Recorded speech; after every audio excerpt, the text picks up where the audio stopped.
You know, if you look just beneath the surface of the global economy right now, something huge is happening. There's this massive, historic shift of money going on, and it tells a story of deep-seated fear and a desperate search for somewhere, anywhere, safe to park it. So where is all this smart money heading? Well, to figure that out, we actually have to start with the one asset most of us have in common, our homes. Because right now there are cracks forming in that foundation, and they're sending tremors through the entire system. At first glance, the data from the Bank for International Settlements suggests the global housing market is just cooling off a bit. But that simple average is incredibly misleading. Once you peel back that top layer, you find a story of two completely different worlds pulling in opposite directions. And here's where it gets really interesting. This is that split I was talking about. In the advanced economies, property values are, just about holding on, still seeing tiny gains.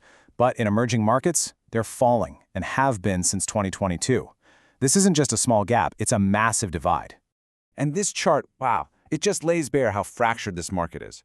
You've got places like North Macedonia and Portugal where prices are absolutely booming. And then you have a major financial hub like Hong Kong in a steep, steep dive. This tells you the instability is deep within the global system. So to really get a grip on what's dragging down those emerging markets, we have to look at the elephant in the room. The real weakness is coming out of Asia, and that means we need to talk about China. At the end of last year, property prices in China just kept on sliding. That number you see there, it isn't just a bad month or a temporary blip. Please remember to subscribe to our channel and turn on the notification bell, share and like our videos. This is not investment advice. The information in this video is compiled from open sources. Thank you. And this isn't just about people's homes. The weakness is spreading to the wider economy. This drop in fixed asset investment, that's a huge red flag. It signals a serious lack of confidence and a major drag on any kind of future growth.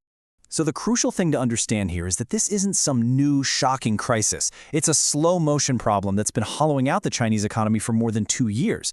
It's been setting the stage for the global anxiety we're seeing today.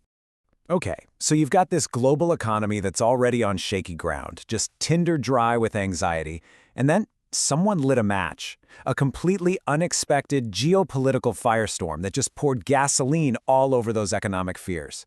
I mean, this was a jaw-dropper, a direct economic threat from the US to its closest allies. We're talking the UK, Germany, France. All of a sudden, the idea of a massive trade war between the West's biggest economies wasn't some remote possibility anymore. It felt like it could happen tomorrow.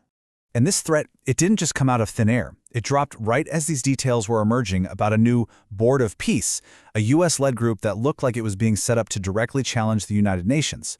This created a whole new level of political risk that really spooked global investors. And the reaction from the market? It was immediate. Faced with this perfect storm of a slowing economy and a sudden political shock, investors didn't hang around.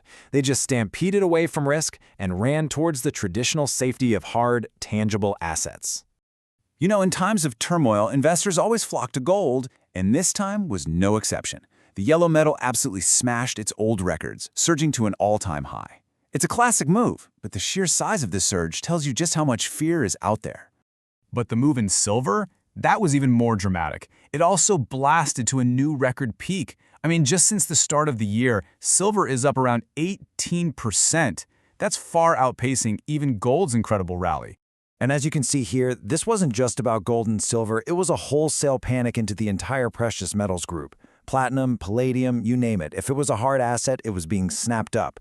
This isn't just hedging. It's a fundamental vote of no confidence in traditional financial assets.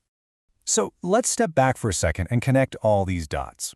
You've got a shaky property market in China, a bizarre diplomatic crisis over Greenland, and record-high metal prices. What is the market really trying to tell us? Well, here's why this all matters so much. It's a perfect storm. It's not just one thing. It's not just a housing problem, or just a trade dispute, or just a crisis of faith in our global institutions. It's all of them, all hitting at the exact same time. And this powerful mix of economic weakness and political chaos is forcing everyone to rethink what safety actually means for their money. This historic reallocation of capital, this mad dash for hard assets, it forces all of us to ask a much bigger, much deeper question. In a world where the economic foundations are shaking and the political ground is shifting beneath our feet, what does safe truly mean anymore? That is the trillion-dollar question that markets are desperately trying to answer right now.